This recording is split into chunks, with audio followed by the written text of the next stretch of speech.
পেশোয়ার থেকে যখন যাত্রা শুরু করলাম, কেবল তখন আমি পুরোপুরি স্বস্তির শ্বাস নিলাম।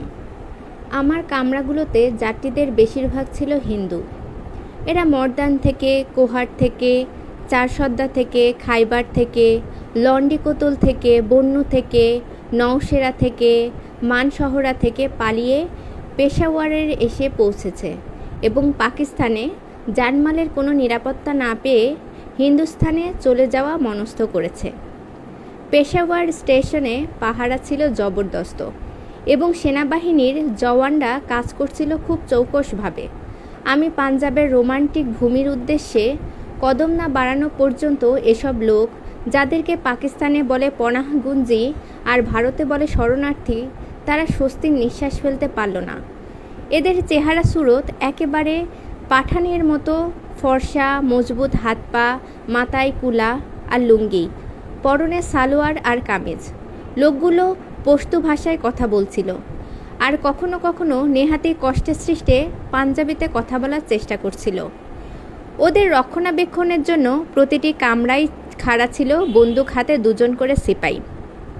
ময়ূরের পেখমের মতো খুবসুরত ঝুঁটি লাগানো পাগড়ি পরা, অত্যাধুনিক রাইফেল হাতে হাট্টা কট্টা বেলুচ সিপাইরা মুচকি মুচকি হেসে তাকিয়েছিল ওসব পাঠান আর তাদের বিবি বাচ্চাদের দিকে, যারা এক ঐতিহাসিক আতঙ্ক আর অভিশাপ থেকে রেহাই পাওয়ার জন্য ওই ভূমি ছেড়ে পালিয়ে যাচ্ছে, যেখানে তারা হাজার বছর ধরে বসবাস করে আসছিল, যার পাথুরে জমি তাদেরকে পুষ্টি জুগিয়ে আসছিল, যার তুষার শীতল সরোবরগুলো থেকে তারা জল পান করে আসছিল।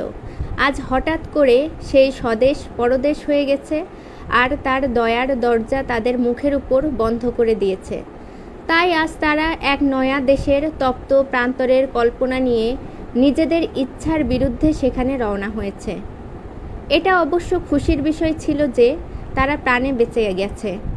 অনেক মালমাত্তা আর তাদের বউ বেটি মা বিবিদের ইজ্জত আব্রু রক্ষা পেয়েছে, কিন্তু তাদের অন্তর কাঁদছিল। আজ চোখগুলো সীমান্ত এলাকার পাথুরে বুকে এমনভাবে গেঁথে গিয়েছিল যেন তাকে চিরে ফেলা তার ভেতরে তারা ঢুকে পড়তে চায় আর তার করুণাদ্র মমতার ফোয়ারাকে জিজ্ঞেস করতে চাই, বলো মা, কোন অপরাধে আজ তুমি তোমার সন্তানদের ঘর থেকে বের করে দিলে? তাদের ঘরের বউদের এই সুন্দর অঙ্গন থেকে বিতাড়িত করা হচ্ছে, যেখানে কালকেও তারা সোহাগের রানী হয়েছিল। তাদের চঞ্চল কুমারী কন্যারা, যারা আঙুর লতার মতো তাদের বুকে জড়িয়েছিল, তাদেরকে এক ঝটকায় ছিঁড়ে নেওয়া হয়েছে। এদেশ কেন আজ তাদের কাছে বিদেশ হয়ে গেল?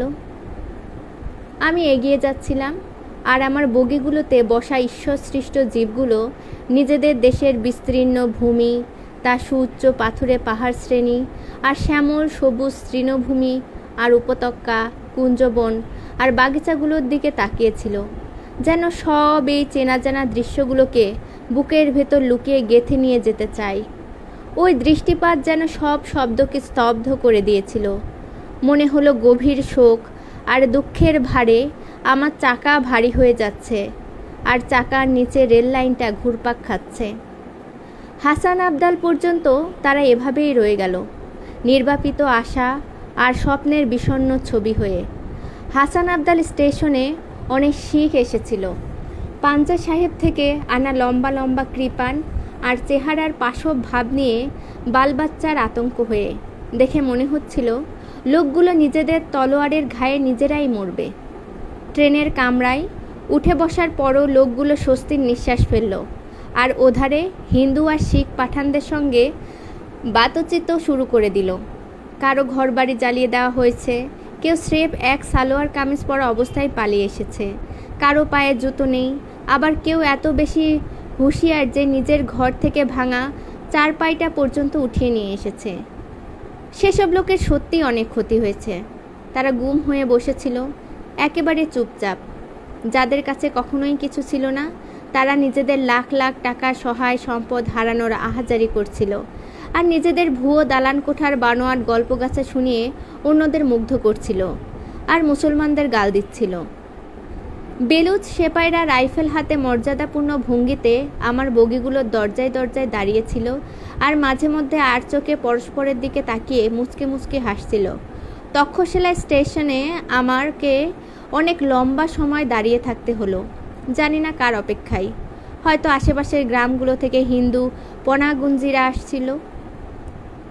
গার্ড বরাবর স্টেশন মাস্টারকে জিজ্ঞেস করতে থাকায় সে বলল, এ গাড়ি এখন সামনে এগোতে পারবে না। আরও 1 ঘন্টা কেটে গেল। এবার লোকজন তাদের বোচকা বুচকি খুলে কিছু মুখে দিতে লাগলো। আতঙ্কে চুপ হয়ে যাওয়া বাচ্চারা খিলখিলিয়ে হেসে উঠতে লাগলো। নিষ্পাপ কুমারী কন্যারা জানালা দিয়ে বাইরে ঝুঁকে তাকাতে লাগলো আর গুড়গুড় করতে লাগলো বুড়োদের হুকোগুলো। একটু পর দূর থেকে শোরগোল আর ঢোল পেটানোর আওয়াজ শোনা যেতে লাগলো। মনে হলো হিন্দু পনাগুঞ্জের দল আসছে। লোকজন মাথা বের করে এদিক ওদিক দেখছিল। দলটা দূর থেকে আসছিল আর নাড়া দিচ্ছিল। আরও কিছু সময় কেটে গেল। দলটা কাছাকাছি এসে পড়ল প্রায়। ঢোলের আওয়াজ জোরালো হয়ে উঠল। দলটা কাছে আসতেই গুলির আওয়াজ কানে এলো আর লোকজন নিজেদের মাথা জানালা থেকে ভেতরে ঢুকিয়ে ফেলল। ওটা ছিল আশেপাশের গ্রাম থেকে আসা হিন্দুদের জমায়েত। গ্রামের মুসলমানরা তাদের হেফাজতে এসব হিন্দুকে নিয়ে এসেছিল। প্রতিটি মুসলমান নিজের কাঁধে উঠে নিয়েছিল একজন করে সেসব কাফেরের লাশ, যারা নিজেদের জান বাঁচাতে গ্রাম থেকে পালিয়ে যাওয়ার চেষ্টা করেছিল। মানুষের ভিড়ভাট্টার মধ্যেও লাশগুলো বেশ নির্ঝঞ্ঝাটে স্টেশনে এসে পৌঁছানোর পর সেগুলোকে বেলুচ সেপাইদের হাতে তুলে দিয়ে বলল, এই মোহাজেরদের যেন অত্যন্ত হেফাজতে হিন্দুস্তান সীমান্তে পৌঁছে দেওয়া হয়। বেলুচ সেপাইরা অত্যন্ত প্রসন্ন মুখে এ দায়িত্ব স্বীকার করে আমার প্রত্যেক বগিতে 15-20টা করে লাশ তুলে দিল। এরপর ওই দঙ্গল থেকে শূন্য গুলি ছোড়া হলো আর স্টেশন মাস্টারকে হুকুম দেওয়া হলো গাড়ি ছাড়ার। আমি চলতে শুরু করেছিলাম, কিন্তু আমাকে ফের থামিয়ে দিয়ে দলটার সরগনা হিন্দু পনাগুঞ্জিদের বলল, এভাবে একসাথে 200 মানুষ চলে যাওয়ায় তাদের গ্রাম জনবিরল হয়ে যাবে আর বরবাদ হয়ে যাবে তাদের ব্যবসাপাতি। যা হবে হোক, নিজেদের মুল্লুকের এভাবে নষ্ট হয়ে যাওয়াটা ওরা কিছুতেই সহ্য করতে পারবে না। বেলুচ সিপাহীরা তাদের কথার মর্মার্থ হৃদয়ঙ্গম করতে পারল ও ওদের বুদ্ধিমত্তার প্রশংসা করে দেশওয়ালি ভাই হিসেবে সাহায্য করল। অতএব ওদের কথার ভিত্তিতে বেলুচ সিপাহীরা প্রত্যেক বগি থেকে কিছু কিছু মানুষ বের করে নিয়ে দলটার হাতে তুলে দিল। পুরো 200 মানুষ বের করে নেওয়া হলো। একটা কমও নয়, একটা বেশিও নয়। লাইন করে দাঁড়াও কাফিরের দল, সরগনা বলল। এই সরগনাটা ছিল এলাকার সবচেয়ে বড় জায়গিরদার। নিজের রক্ত প্রবাহে সে পবিত্র জিহাদের গুঞ্জরণ শুনতে পাচ্ছিল। কাফেরে স্তব্ধ হয়ে দাঁড়িয়েছিল কতগুলো পাথরের মূর্তি হয়ে। দঙ্গলের লোকগুলো তাদের ঠেলে ঠেলে লাইনে খাড়া করে দিল। 200 মানুষ, 200 জ্যান্ত লাশ, নিষ্প্রাণ চেহারা। চোখগুলো খোলা ময়দানে বজ্রপাতের অপেক্ষা করছিল। শুরুয়াতটা করে দিল বেলুচ সিপাহীরা। ওদের গুলিতে 15 জন মানুষ পড়ে গেল। এটা ছিল তক্ষশিলা স্টেশন। আরও 20 জন পড়ে গেল। এখানে এশিয়ার সবচেয়ে বড় ইউনিভার্সিটি ছিল আর লাখ লাখ শিক্ষার্থী এই সভ্যতা সংস্কৃতির আলোয়ে নানান বিদ্যা শিখত। আরও 50 জন মারা পড়ল। তক্ষশিলার আশ্চর্য ভবনে কত সুন্দর সব মূর্তি ছিল, পাথরে খোদিত সৌন্দর্যের কত অমূল্য নমুনা, সুপ্রাচীন সংস্কৃতির ঝলমলে কত প্রদীপ। আরও 50 জনকে মেরে ফেলা হলো। এ দৃশ্যের প্রেক্ষাপটে ছিল সরকুবের প্রাসাদ আর খেলাধুলোর অ্যাম্পি থিয়েটার আর মাইলের পর মাইল জুড়ে বিস্তীর্ণ শহরের ধ্বংসাবশেষ। আরও 30 জন মারা পড়ল। এখানে রাজা কনিষ্ক শাসন করেছেন আর প্রজাদের শান্তি, সৌভ্রাত্য আর সৌন্দর্য সম্পদে ভরিয়ে দিয়েছিলেন। আরও 25 জনকে মেরে ফেলা হলো। এখানে বুদ্ধের বধির আলোর গান ধ্বনিত প্রতিধ্বনিত হয়েছিলেন। এখানে ভিক্ষুরা শান্তি, মৈত্রী ও সৌভাত্রের জীবনাদর্শন দিয়েছিল। এবার শেষ দফার লোকগুলোর পালা এসে গেল। হিন্দুস্তানের সীমা ইসলামের ঝান্ডা এখানেই প্রথম উড়েছিল। সাম্য, ভ্রাতৃত্ব আর মানবতার ঝান্ডা। সবাইকে মেরে ফেলা হলো। আল্লাহু আকবার। পুরো প্ল্যাটফর্ম রক্তে লাল। তক্ষশিলা স্টেশন থেকে ফের যখন যাত্রা শুরু করলাম, রক্তে ভেজা রেল লাইন থেকে আমার চাকাগুলো যেন পিছলে যাচ্ছিল, যেন আমি এক্ষুনি পড়ে যাব আর পড়ে গিয়ে বাদবাকি যাত্রীদেরকেও খতম করে ফেলব। আমার প্রতিটি কামরায় মৃত্যু চলে এসেছিল। লাশগুলোকে প্রত্যেক কামরার মধ্যস্থলে স্তূপ করে রাখা হয়েছিল, আর ওগুলোর চারপাশে ভিড় করেছিল জ্যান্ত লাশগুলো। আর এই দৃশ্য দেখে মুচকে মুচকে হাসছিল বেলুচ সিপাইরা। কোথাও কোনো বাচ্চা কেঁদে উঠল, গুমড়ে উঠল, কোথাও কোনো বুড়ি মা। কারো লুট হয়ে যাওয়া বধূর দীর্ঘশ্বাস শোনা গেল, আর আমি আর্তনাদ চিৎকার করতে করতে রাওয়ালপিন্ডি স্টেশনে এসে দাঁড়ালাম। এখান থেকে কোনো পনাগুঞ্জি গাড়িতে উঠল না। একটা বগিতে একজন মুসলমান যুবক উঠল 15-20 জন বোরখা পরা মেয়ে ছেলে নিয়ে। একটা বগিতে গাদা করে রাখা হয়েছিল প্রচুর অস্ত্রশস্ত্র, মেশিনগান আর কার্তুজ, পিস্তল আর রাইফেল। জেহলম আর গুবসখার স্টেশনের মাঝখানের এলাকায় সিগন্যাল টেনে আমাকে দাঁড় করিয়ে দেওয়া হলো। আমি থেমে গেলাম। মুসলিম যুবকটি তার অস্ত্রশস্ত্র সহ গাড়ি থেকে নামতে লাগলো। এমন সময় বোরকা পরা ছেলে মেয়েগুলোকে শোরগোল করে ফেলে দিল, আমরা হিন্দু, আমরা শিখ, আমাদেরকে জোর করে ধরে নিয়ে যাচ্ছে। ওরা বোরকা ছিঁড়ে ফেলে চিল্লাতে লাগলো। মুসলমান যুবকটি হাসতে হাসতে হেঁচড়ে গাড়ি থেকে ওদের বের করে আনলো। হ্যাঁ, এরা হিন্দু ছেলে মেয়ে। আমি এদেরকে রাওয়ালপিন্ডিতে ওদের আরামের ঘর, সুখের সংসার, সম্মানী মা বাপ থেকে ছিনিয়ে নিয়ে এসেছি। এখন এরা আমার, আমি এদের সঙ্গে যেমন ইচ্ছা তেমন করব। এখন কারো হিম্মত হলে এদেরকে আমার কাছ থেকে ছিনিয়ে নিয়ে যাও। কামরার কিনারায় থাকা দুজন নওজোয়ান হিন্দু পাঠান লাফ দিয়ে গাড়ি থেকে নেমে পড়ল, আর বেলুচ সিপাইরা অত্যন্ত সন্তোষের সঙ্গে ফায়ার করে তাদেরকে খতম করে দিল। বোরকা পরা মেয়ে ছেলেগুলো আবার চেঁচানো শুরু করলো। আরও 15-20 জন নওজোয়ান বেরিয়ে এলো। সশস্ত্র মুসলমানদের দল কয়েক মিনিটের মধ্যেই তাদেরকে খতম করে দিল। আসল কথা হলো, মাংসের দেয়াল লোহার গুলির মোকাবেলা করতে পারে না। মুসলিম নওজোয়ান হিন্দু ছেলেমেয়েগুলোকে হেঁচড়ে জঙ্গলে নিয়ে গেল, আর আমি মুখ লুকিয়ে ওখান থেকে পালাতে লাগলাম। কালো ভীতিকর কালির মতো ধোঁয়া বেরিয়ে আসছিল আমার মুখ দিয়ে, যেন বিশ্বজগৎ কাম লালসার কালিতে ঢেকে গিয়েছিল।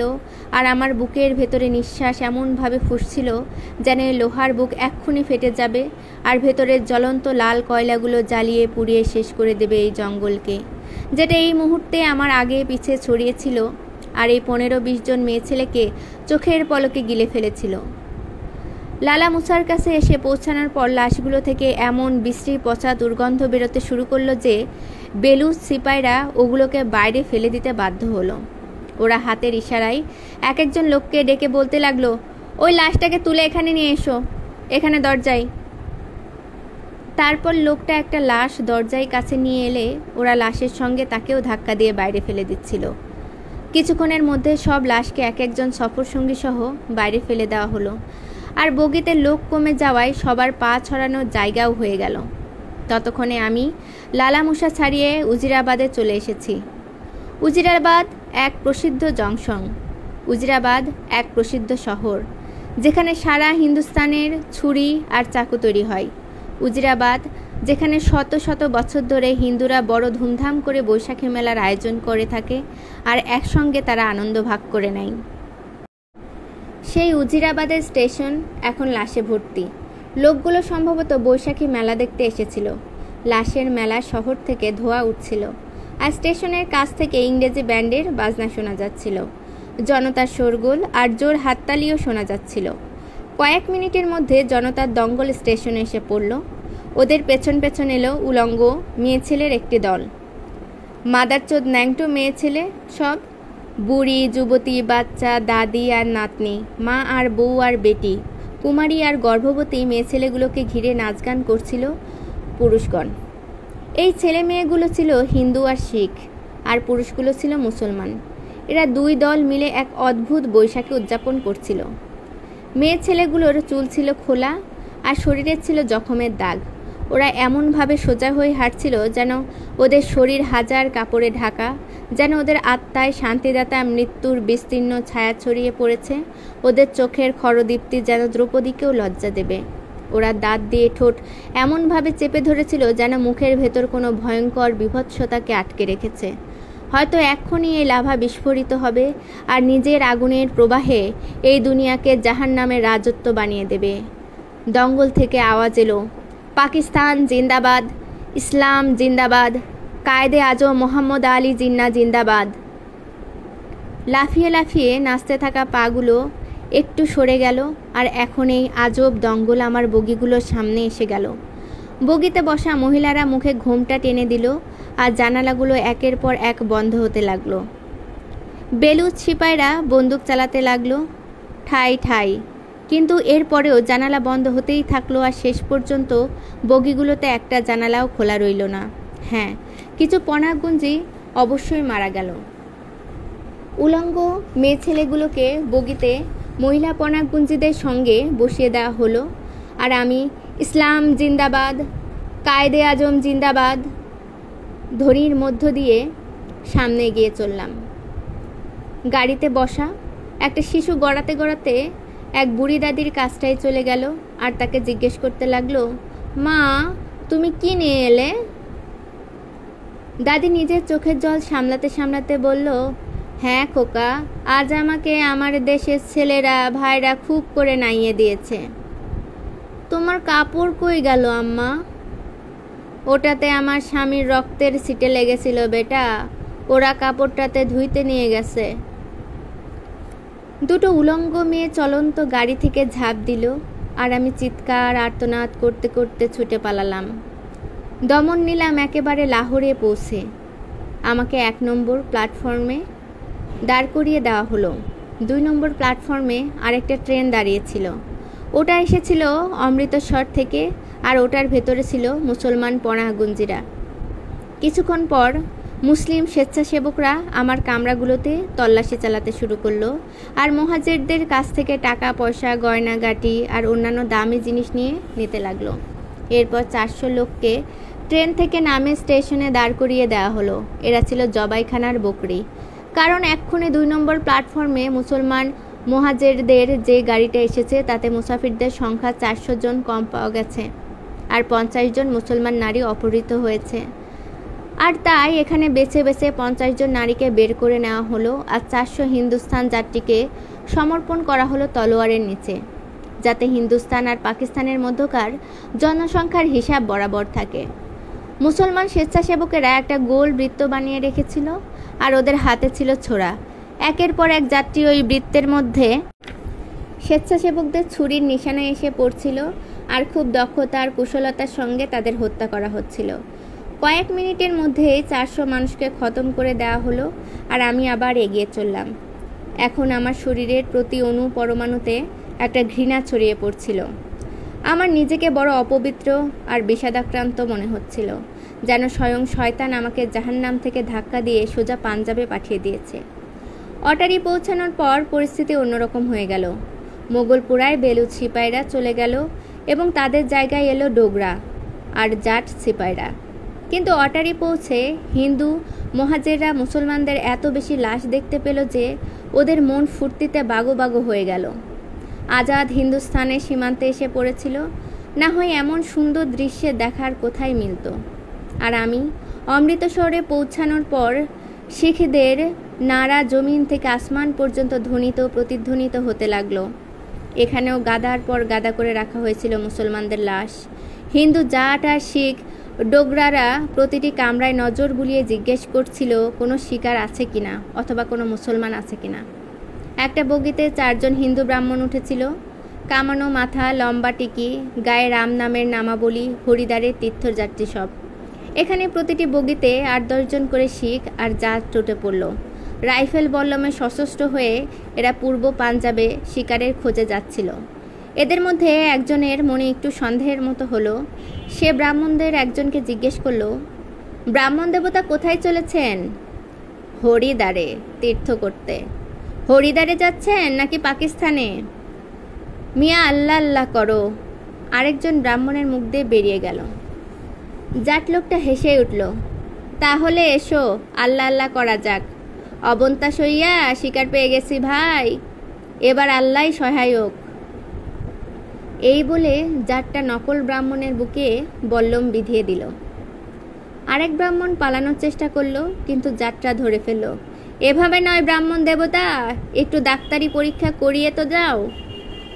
হরিদ্বার যাওয়ার আগে ডাক্তারি পরীক্ষাটা খুব জরুরি।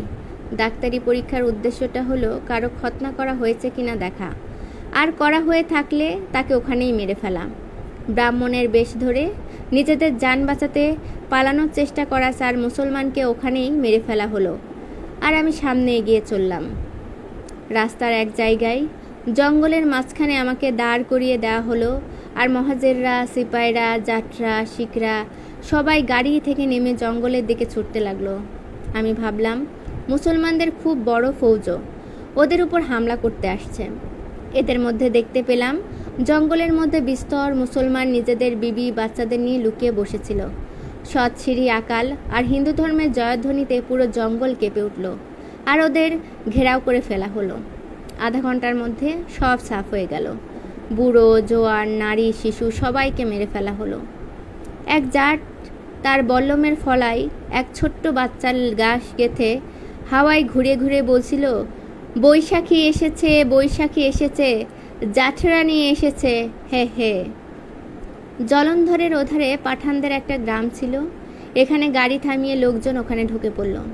পাঠান মুসলমানরা চেষ্টা করলো হিন্দু জাট আর শিখ সিপাই আর মহাজেরদের মোকাবেলার, কিন্তু শেষ পর্যন্ত মারা পড়ল।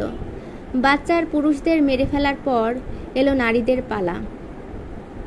ওখানে ওই খোলা ময়দানেই যেখানে গম কেটে গাদা করে রাখা হতো আর সর্ষে ফুল হাসত, আর সতীসাধ্যী বিবিরা তাদের খসমদের সপ্রেম দৃষ্টিপাতের দিকে চোখ তুলে না তাকিয়ে কমজোর বৃক্ষ শাখার মতো অনবত হয়ে হেঁটে যেত। ওই বিস্তীর্ণ ময়দানেই পাঞ্জাবের হৃদয় গেয়েছিল হীর রঞ্ঝা আর সোহিনী মহিওয়ালের অবিনশ্বর প্রেমের গীত। অশ্বত শিরিষ আর শিশু গাছের তলায় বিস্তৃত জমিতে মৌসুমি আবাদ করা হয়েছে। 50টা ছেলে মেয়ে আর 500 মরদ, 50টা ভেরি, 500 কসাই, 50টা সোহিনী আর 500 মহিওয়াল। হয়তো এখন চেনাবে আর জলের ঢল নামবে না। হয়তো এখন কেউ আর বাড়ির শাহের হীর গাইবে না। হয়তো এখন আর এই প্রান্তরে মির্জা সাহিবের প্রেম আর সতীত্বের কাহিনী গুঞ্জরিত হবে না। অভিসম্পাত সেসব পথপ্রদর্শক নেতাদের, তাদের 14 গোষ্ঠীকে, যারা এই সুন্দর পাঞ্জাবকে, আদরেই রমণীয় সোনালি পাঞ্জাবকে 2 টুকরো করে দিয়েছে, তার পবিত্র আত্মাকে বন্ধক দিয়েছে আর তার সুঠাম শরীরে ঘৃণার বিষ ভরিয়ে দিয়েছে। পাঞ্জাব আজ মরে গেছে, তার গান বোবা হয়ে গেছে, তার গীত আজ মৃত, তার ভাষা আজ মৃত, তার নির্ভীক সাহসী ভোলা ভোলা হৃদয় আজ মৃত। কোনো কিছু অনুভব না করে বা চোখ কান না দিয়েও আমি পাঞ্জাবের মৃত্যু দেখলাম। ভয়ে, আতঙ্কে আর বিস্ময়ে লাইনের উপর আমার চাকাগুলো থেমে গিয়েছিল। পাঠান পুরুষ আর মহিলাদের লাশ উঠিয়ে নিয়ে জাট, শিখ, ডোগরা আর সীমান্ত এলাকার হিন্দুরা ফিরে এলো, আর আমি এগোতে শুরু করলাম। কিছুটা এগোনোর পর সামনে একটা খাল পড়ল। একটুক্ষণ পর পর আমাকে থামিয়ে দেওয়া হচ্ছিল। আমার এক একটা বগি খালটার উপরের পুল পেরোনোর সময় লাশগুলোকে নিচে খালের জলে ফেলে দেওয়া হচ্ছিল। এভাবে প্রতিটি বগিকে পুলের উপর থামিয়ে সব লাশ পানিতে ফেলে দেওয়া। লোকেরা দেশি মদের বোতল খুলল, আর আমি রক্ত, মদ আর ঘৃণার বাষ্প ওগড়াতে ওগড়াতে এগিয়ে গেলাম। লুধিয়ানায় পৌঁছানোর পর লুটেরারা গাড়ি থেকে নেমে গেল আর শহরে গিয়ে মুসলমানদের ঠিকানা খুঁজে বের করে হামলা চালালো, লুটপাট আর খুন জখম করলো। গনিমতের মাল নিজ নিজ কাঁধে নিয়ে তার স্টেশনে ফিরে এলো 3-4 ঘন্টা পর। যতক্ষণ না তাদের লুটপাট আর খুন খারাপির পাট চুকল, যতক্ষণ না 10-20 জন মুসলমান খুন না হলো, যতক্ষণ না সব মহাজের নিজেদের সব ঘৃণা উগড়ে দিতে পারে, ততক্ষণ আমার সামনে এগোনো দুঃসাধ্য নয়, অসম্ভব ছিল। আমার হৃদয়ে এত বেশি ক্ষত ছিল আর আমার দেহের অনুপরমাণুতে নোংরা অপবিত্র খুনিদের অট্টহাসি এমনভাবে ছড়িয়ে পড়েছিল যে আমার প্রবল ইচ্ছে হচ্ছিল গোসলের, কিন্তু আমি জানতাম এই যাত্রাপথে কেউ আমাকে স্নান করতে দেবে না। আম্বালা স্টেশনে রাতের বেলায় আমার একটা ফার্স্ট ক্লাস কামরায় একজন মুসলমান ডেপুটি কমিশনার উঠলেন, তার বিচ্ছি বাচ্চা সহ। এ কামরায় এক শিখ সর্দার সাহেব আর তার স্ত্রীও ছিলেন। সেনাবাহিনীর সদস্যদের পাহারায় মুসলমান ডেপুটি কমিশনারকে সপরিবারে গাড়িতে তুলে নিয়ে যাওয়া হলো এবং যাওয়ার আগে ওরা তার জানমাল রক্ষা করার তাগিদ দিয়ে গেল। রাত 2টোর সময় আম্বালা থেকে যাত্রা শুরু করলাম, কিন্তু 10 মাইল এগোনোর পর আমাকে থামিয়ে দেওয়া হলো। প্রথম শ্রেণীর কামরাটা ভেতর থেকে বন্ধ ছিল, তাই জানালার কাঁচ ভেঙে লোকজন ভেতরে ঢুকে পড়ল এবং ডেপুটি কমিশনারকে, তার বিবি আর তার ছোট ছোট বাচ্চাগুলোকে মেরে ফেলল।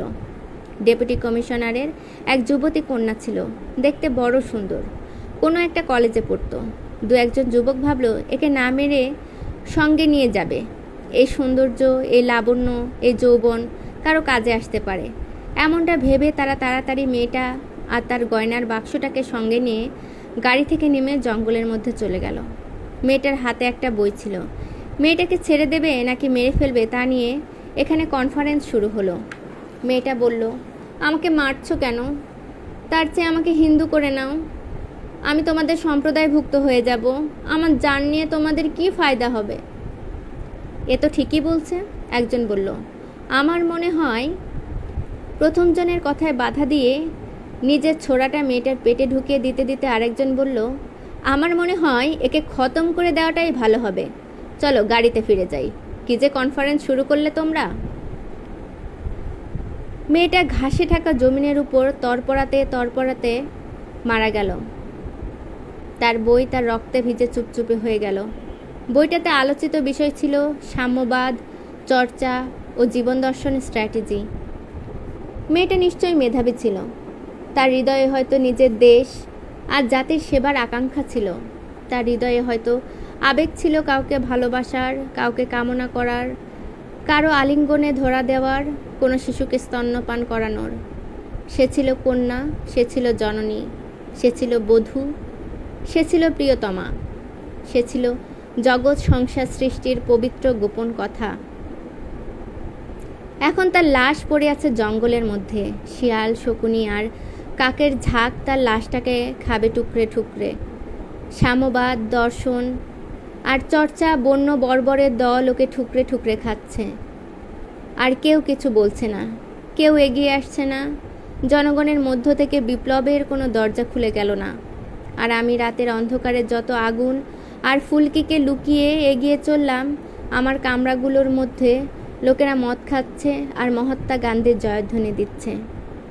দীর্ঘ একটা সময়ের পর আমি বোম্বাইতে ফিরে এলাম এবং এখানে আমাকে নাইয়ে ধুইয়ে শেডে রেখে দেওয়া হলো। আমার বগিগুলোতে এখন আর মদের গন্ধ নেই, রক্তের দাগ নেই, বর্বর খুনির অট্টহাসি নেই। কিন্তু রাতের নির্জনতার মধ্যে যেভাবে ভূত জেগে ওঠে, শোয়া থেকে উঠে বসে মৃত আত্মাগুলো, আর চারপাশের পরিবেশে গুঞ্জরিত হতে থাকে আহত ব্যক্তিদের আর্তনাদ, নারীদের বিলাপ আর শিশুদের কান্নাকাটি, আমার ইচ্ছে করে কেউ যেন আমাকে ওই যাত্রায় নিয়ে না যায়। আমি এই শেডের বাইরে আর বেরোতে চাই না। ওই বিভীষিকাময় যাত্রায় আমি দ্বিতীয়বার যেতে চাই না। এখন আমি যাব কেবল ওই সময়ে যখন আমার যাত্রাপথে দুই দিকের ক্ষেতে গমের সোনালি শীষ হাওয়ায় দুলবে, সর্ষে ফুলগুলো দুলে দুলে পাঞ্জাবের সরস প্রেমময় গীত গাইবে, আর হিন্দু মুসলমান কৃষকেরা মিলে জমি চষবে, বীজ বুনবে, সবুজ খেতে নিড়ানি দেবে, আর তাদের হৃদয়ে কৃতজ্ঞতা, চোখে লজ্জা আর আত্মায় নারীদেরকে ভালোবাসার আর সম্মান করার আবেগ থাকবে। আমি হলাম কাঠের তৈরি এক প্রাণহীন গাড়ি। তারপরও আমি চাই আমাকে রক্ত মাংসের ঘৃণার ভারে বোঝাই করা না হোক। তার চেয়ে বরং খরাক্রান্ত এলাকাগুলোতে আনাজপাতি বয়ে নিয়ে যাব। আমি কয়লা, তেল আর লোহা নিয়ে কারখানাগুলোতে যাব। আমি কৃষকদের জন্য নতুন ধরনের নাঙল আর নতুন ধরনের সার নিয়ে গিয়ে মজুত করব। আমি আমার বগিগুলোতে করে সম্পন্ন হাসি খুশি কৃষক আর মজুরের দলগুলোকে নিয়ে যাব, আর ঘোমটায় ঢাকা তাদের নারীদের মিঠে নজর তাদের পুরুষদের মনের খোঁজ নিতে থাকবে। আর তাদের কোলে চোখে পড়বে ছোট্ট আদুরে সুন্দর বাচ্চাদের কমল ফুলের মতো সুন্দর সব মুখ। আর ওরা মৃত্যুকে নয়, বরং অনাগত জীবনকে মাথা ঝুঁকিয়ে সালাম জানাবে। যখন কেউ হিন্দু হবে না, মুসলমান হবে না, বরং সবাই কৃষক, মজুর হবে আর মানুষ হবে। পেশোয়ার এক্সপ্রেস ভারতীয় লেখক কৃষ্ণচন্দ্রের লেখা একটি বিখ্যাত গল্প, যা 1947 সালের দেশভাগ ও তার ফলে সৃষ্ট সাম্প্রদায়িক দাঙ্গার ভয়াবহতার প্রেক্ষাপটে রচিত। তিনি এমন একজন লেখক যিনি দাঙ্গার বিরুদ্ধে তার লেখার মাধ্যমে প্রতিবাদ জানিয়েছিলেন। দাঙ্গা নির্মম বাস্তবতাগুলোকে তিনি তুলে ধরেছেন এবং এর বিরুদ্ধে জনমত তৈরি করতে চেয়েছেন। দেশ বিভাগের করুণ গল্প আমাদের সবারই কম বেশি জানা, কিন্তু এর ভয়াবহতা আর ক্ষতির পরিমাণটা আন্দাজ করতে গেলে এই ছোট গল্প এবং সমসাময়িক লেখকদের উপন্যাস, গান, প্রবন্ধ ইত্যাদি পড়াও খুব প্রয়োজন। দেশ বিভাগের ক্ষতি সবই হয়তো এতদিনে বুঝে এসেছে, কিন্তু সেই সময়ের এই অহেতুক জীবনহানি, এত অনাচার, এত জানমালের ক্ষয়ের আসলেই কোনো প্রয়োজন ছিল না। অথচ যুগে যুগে এই নিয়মই হয়ে এসেছে যেন। নগর পিতা, নেতা এবং নেত্রীদের ভুল সিদ্ধান্তের খেসারত শুধু সাধারণ জনগণই দিয়ে এসেছে। খুব সহজেই বিভেদের আগুন জ্বালিয়ে ভাগ করে দেওয়া হয়েছে এই মাটির সন্তানদের। মনে রাখতে হবে, হানাহানি করলে আখেরে মানবতারই মৃত্যু হয়। প্রকৃতির সন্তানকে প্রকৃতি থেকে বঞ্চিত করার মতো অন্যায় আর হয় না। দাঙ্গার বদলে আসুক সখ্য, ক্ষয়ের বদলে আসুক প্রাচুর্য, ঘৃণা বা হানাহানি নয়। নবদিগন্তের হাত ধরে আসুক শান্তি ও সাম্য। আজ এই পর্যন্তই। আরও নতুন নতুন গল্পগুলো শুনতে হলে আমার সাথেই থাকুন। ধন্যবাদ সবাইকে।